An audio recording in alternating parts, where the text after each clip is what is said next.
Wow, hey guys. I'm 31. Recently had a one-night stand with a 60-year-old lady. Yeah. You guys are way more excited than I was. It was really uncomfortable and weird. But yeah, one-night stand with a 60-year-old lady. A lot of things weird about that. First of all, I'm not a one-night stand guy. Don't have a lot of one-night stands.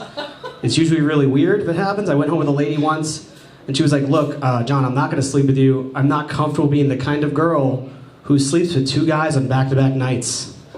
She's like, yeah, you can just say no. No's fine. She's like, I'm sorry, it's just that I have this date tomorrow night, and he seems really great. Yeah. So one-night stands are weird. Also, older women, don't go for older women. Not into older women, because by chance I am your second adopted comedian of the night. And, you know, my mom's out there somewhere, basically. It's scary. It's a gamble.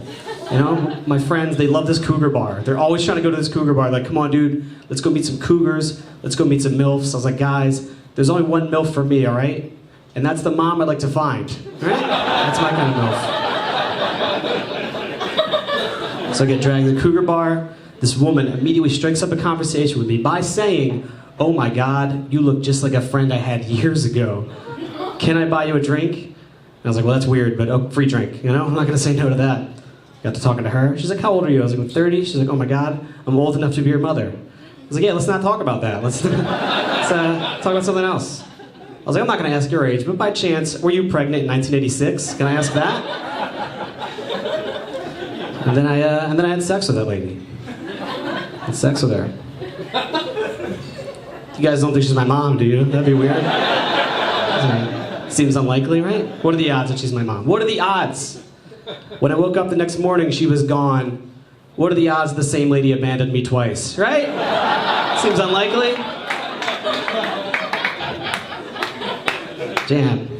Like I said, every time I have a one-night stand, it's awkward. I had a one-night stand once where the lady stayed in my home for 18 hours. She just never left. It was very weird, very uncomfortable. It was like I was being haunted by my one-night stand, just lingering in my home. Got me thinking, why don't we call this ghosting? This feels a lot more like a ghosting. This is terrifying. Speaking of sex, I have to listen to my roommate have sex a lot. Or I get to listen to my roommate have sex, I guess. Get to. No, it's awkward. It's very awkward having to hear him and his girlfriend have sex all the time. Like I recently I went on a date, brought a girl home. They were going at it in the next room. First of all, ruins the mood because he sounds like he's way better at it than I am. Like that's totally ruined the mood.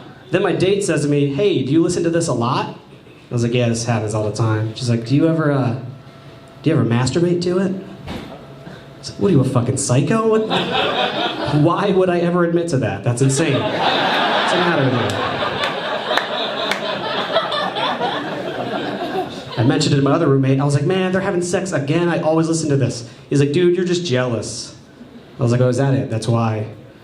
I don't want to listen to people have sex in the next room. I'm jealous. I used to live by a train station. And I'd be really annoyed that the train would go by every half an hour. You guys are with me? Yeah, it turns out I was just jealous the whole time.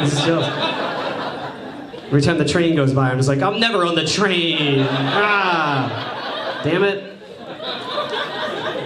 Last week, my roommate and his girlfriend had a foursome. That was fun for me, who was trying to sleep in the next room. Very awkward. It's like, I think listening to a foursome is even worse than just regular sex, because it's like you're listening to people have sex, and you didn't get invited to a party. That's the worst combination of things. It's miserable. I'm trying to date, it's not going great. Don't like this package I'm delivering, you know, it's not great. Losing my hair, so I started shaving my head this year. My friend was like, dude, don't worry about losing your hair, shave your head, you look just like Jason Statham. I was like, oh, that's all it takes? What do you guys think, that I get the Jason Statham? Is this it? Like Jason Statham, like preparing for a role where he's going through divorce and losing his kids. Maybe that Jason Statham. Yeah, I'm also a shorter guy, and like, women, you know, they like prefer taller guys, you know? The one woman on OkCupid on her profile said, must be 5'10" to date me. I'm 5'6". Must be 5'10" to date me. I only date real men. I was like, well, now I'm not even a real man? This is a bummer. It's bumming me out.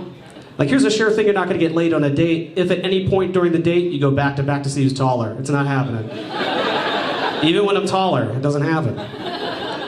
But I was at one point, I was dating a woman who was taller than me. She was 5'10", so the size a real man should be. And it was awkward. It was awkward. My friends made a lot of jokes about it. They were always picking on me. They called her phone books. The joke is that I had to stand on a phone book to kiss her. And I was like, fuck you guys, we're millennials, we don't use phone books, all right? I bought a squatty potty for that, all right?